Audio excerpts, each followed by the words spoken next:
obviously Silksong came out over the weekend and it just absolutely dominated. From what I've seen, most people playing the game are very happy with it, except for the Chinese. They're not happy. And the other people that aren't happy as well is game journalists, influence streamers, and some other indie developers. So let's jump into the first part here. Is Hollow Knight Silksong's cheap price a problem for other indie games?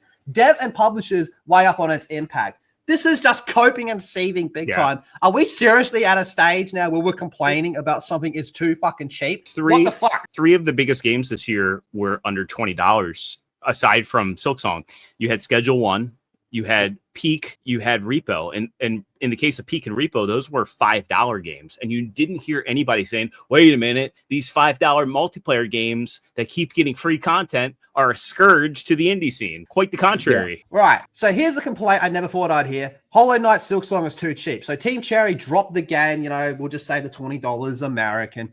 And only a couple of weeks ago, but no other regional pricing was announced until it eventually came out. And already, apparently, it's too cheap.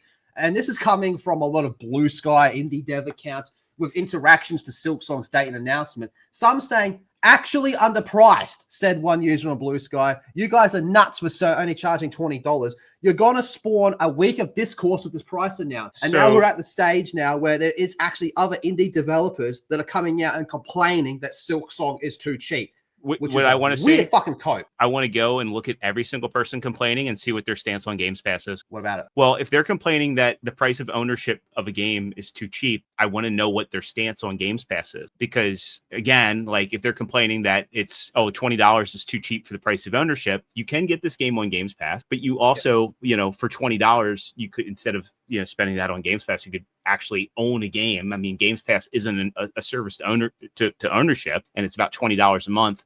I'm curious what their stance on, giving money to, basically a piece of a pie rental service is versus actually outright owning a game. I mean, well, I would imagine most of these people won't even have their game on Game Pass because they're just like, well, that's indie. Another factor too. But I'm just kind of curious of what their opinion is, if they're upset that a game, because I mean, I predicted that, if they sold cheap, they wouldn't need to put the game on sale and they'd get huge numbers out the gate. And that came to fruition.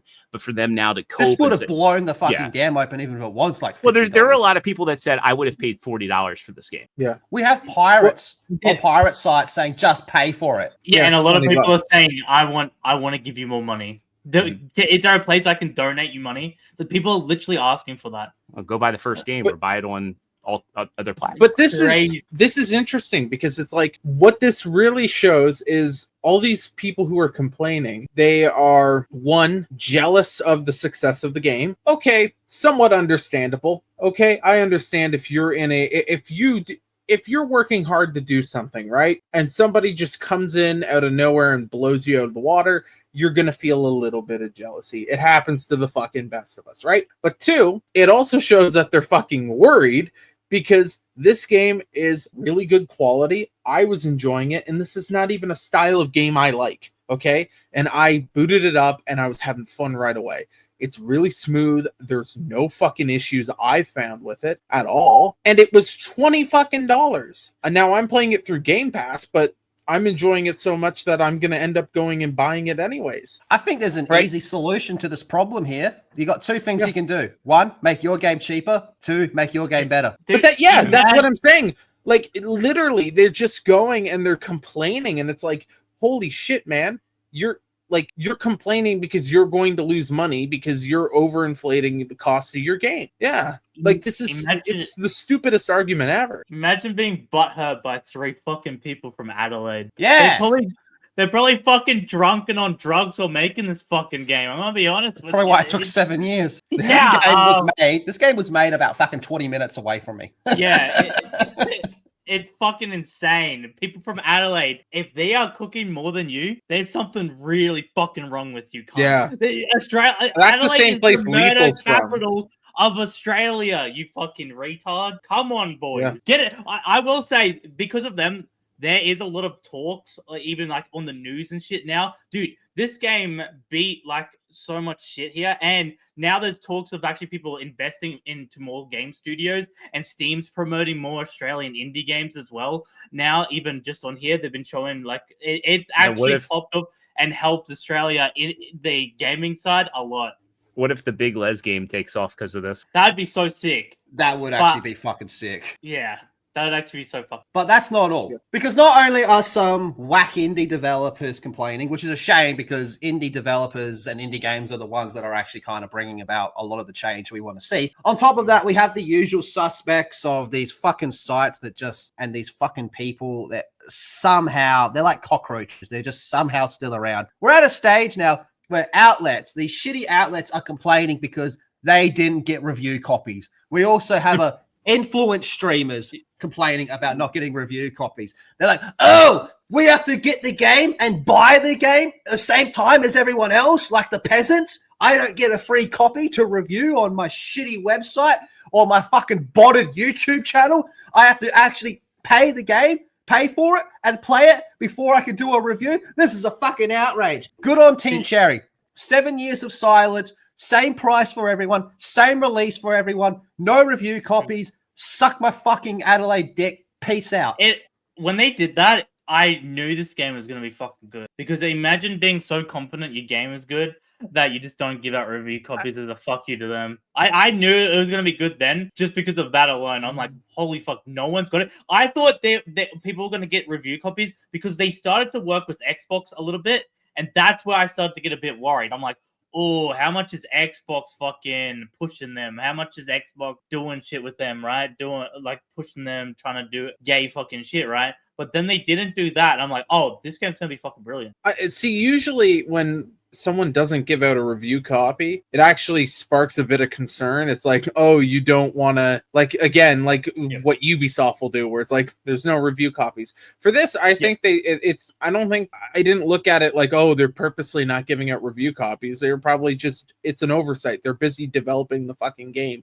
There's only 3 people, right? And so then they had to deal with doing stuff with Xbox, right? With that Game Pass stuff. So, and Xbox was pimping the fuck out of this game. That and good on Xbox for that, because they did a lot of marketing with this.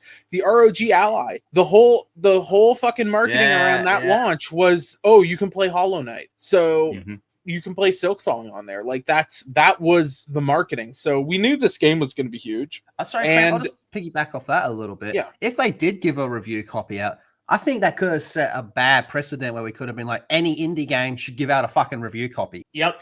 Exactly. That too, but I do think in this case, I don't think it's a bit different because this is an indie game with a lot of weight behind it. It's not like just your average indie game. This is an indie game that had, it's not like Schedule 1, right? Where it's a game that comes out of nowhere and has success. Everyone knew this game was going to be successful. We were all saying it. We're like, oh yeah, Silksong is going to be successful. And if they had have gave a review copy, I would have understood why they were doing that. They're just trying to do the normal press thing, even though they didn't have to. And maybe that's the decision they came to, is we don't need their press because everyone's going to want to find this game, and it's at such a low price that it's an entry level. It's basically just slightly more expensive than a Big Mac meal, like legit.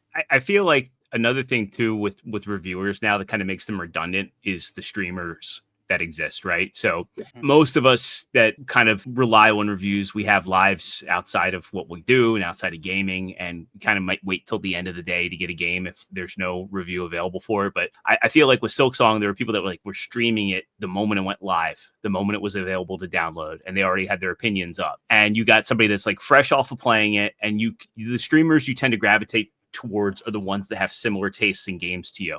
So it's like, what difference does it make for these people to get codes when you got somebody that just like brute force plays through the game and is willing to give you their honest take off of playing it? I'm sure that a lot of devs see that these days and are like, well, what's the point of giving your an IGN or, a Giant Bomb or Polygon a code when you're going to have somebody kind of bumble through it? They're probably not even going to play it, and they're going to give a milquetoast opinion. Whereas a lot of people make their purchasing decisions now based off of like what their favorite streamer is going to say about it, or watching the streamer, play through it and get a feel for whether or not it's the type of game they want to play or put their time in. I think that's fair. Day one patches kind of ruin that too.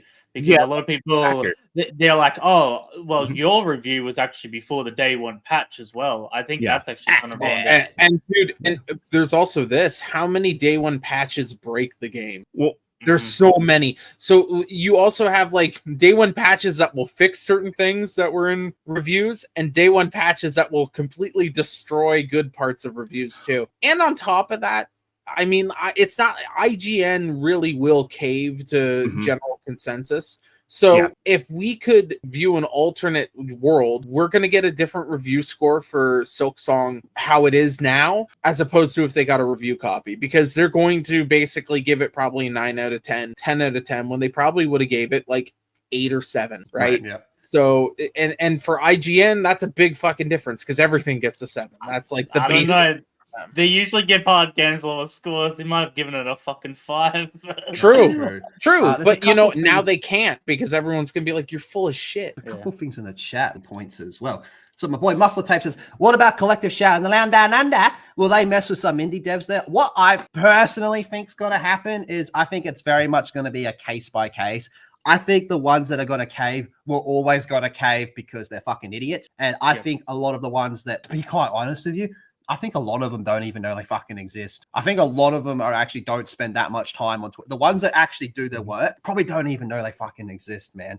Maybe heard some whispers of it here and there, but I think it's very much going to be a case by case. But for something like Team Cherry, and I pray I'm not wrong on this one, I think something like Team Cherry is going to be like, well, we've proven that 3 people can just succeed, so we don't need any of it. Well, Schedule 1 was one guy. It wasn't the guy that made Schedule 1, wasn't he also Australian? Probably knowing that fucking game. He was probably on fucking shrooms to the Then Roderick says CD Projekt Red took almost the exact same amount of time, development time, and failed. That's a good point. That's a fucking good point. Yeah. And then we have I think there are a couple differences, and me being a CD Projekt Red hater, there are a couple differences, okay? Like scale wise, like I'm sorry, but Cyberpunk is such a huge scale of a game. That becomes a bit of a problem. But there is a good point to be made there as well, that like, hey, what the fuck? These 3 guys took the same amount of time and put out an absolute banger, and you guys had all this money, all this time invested, and you still came up short. What? Man, John, hold on, let's get this one. John Graham with a 10 saying, thank you very much, John.